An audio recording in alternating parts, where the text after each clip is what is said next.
خواتین میں سب سے اہم ترین چیز یہ ہونا چاہیے کہ وہ شریف ہو. پیغمبر اسلام نے سنا کو جواب نہیں دیا. پھر دوسرے نے کہا کہ ایماندار ہو.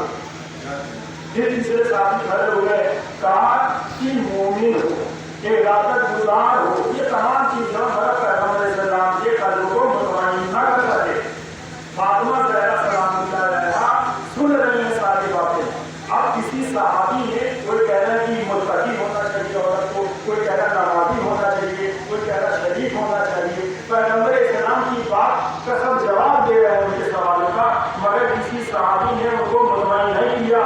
پردے کے پیچھے سے ایک بیوی کی آواز آئی, اے ابو الحسن قریب آؤ اور جا کے بابا سے کہہ دو کہ عورتوں میں سب سے اہم ترین چیز جو ہونا چاہیے کہ عورت حیادار بھی ہو, غیرتدار بھی ہو.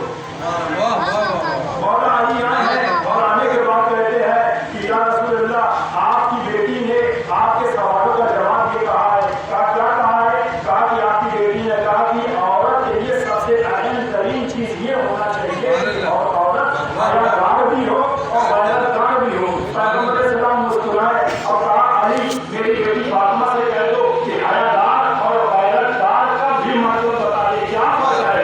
بس مولا علی آتے ہیں کہتے شہزادی فاطمہ تمہارے بابا نے کہا ہے کہ فرق بتا دو, حیادار کسے کہتے ہیں اور غیرتدار کسے کہتے ہیں. تو فاطمہ زہرا نے پردے کے پیچھے سے کہا کہ میرے بابا سے کہہ دو کہ عورت کا حیادار ہونا غیرتدار ہونا دونوں میں یہ فرق ہے کہ حیادار ہوگی تو کسی کو قریب نہیں آنے دے گا, غیرت ہوگی تو کسی کے پاس نہیں آنے دے گا.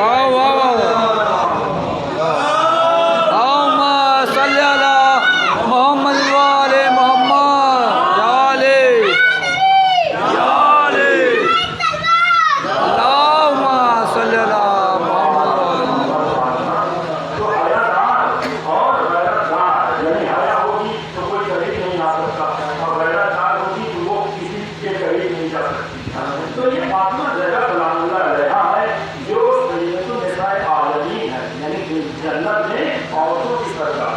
تو ظاہر سی بات ہے کہ جب ہمارے جو شہزادی ہیں وہ جنت کی سردار ہیں تو ہمیں شہزادی کی سیرت پہ عمل کرنا چاہیے.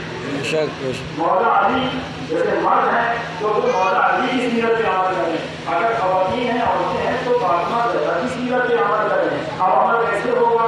عمل ایسے ہوگا کہ کاش تک مولا علی یہی کہتے تھے کہ فاطمہ تم نے آج تک مجھ سے کوئی خواہش ہی نہیں کیا, تم نے آج تک مجھ سے کوئی خواہش نہیں کی کہ ہمیں یہ چاہیے. مولا علی روز پوچھتے تھے فاطمہ یہ بتاؤ تمہیں کوئی خواہش ہے تاکہ ہم وہ چیز مہیا کریں تمہیں نہ. تو فاطمہ زہرا یہی جواب دیتی تھی کہ ارے اے ابو الحسن میرے بابا نے رخصت کرتے وقت مجھ سے کہا تھا یہ بیٹی اگر تم ابھی گھر جا رہی ہو ایک چیز کا یاد رکھنا, کوئی ایسی فرمائش نہ کرنا جسے ابھی دنیا میں پورا نہ کر سکے.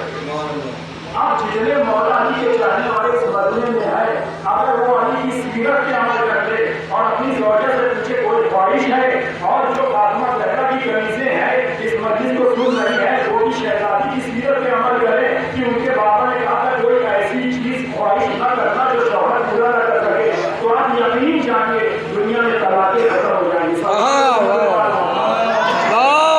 صلی اللہ محمد والے محمد. اگر آپ سیرت اپنا شہزادی کی سیرت آپ اپنا جو اختلافات کی شادی 2 مہینہ 3 مہینے کے بعد معلوم ہوا اس طلاق جو ہو رہا کیونکہ ہم فاطمہ زہرا کی سیرت پہ عمل نہیں کر رہے ہیں, مولا علی کی سیرت پہ عمل نہیں کر رہے ہیں. شوہر جو ہے خواہشمند ہے بیوی مجھ سے کچھ کرے, مگر بیوی ایسی ہے کہ وہ کہتی نہیں کوئی ایسی چیز نہ کہو کہ شوہر پورا نہ کر سکے.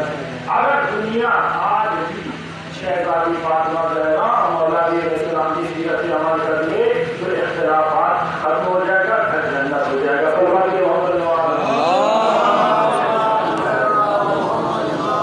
ایک نعرے حیدری, نعرے حیدری, ایک نعرے سلوار.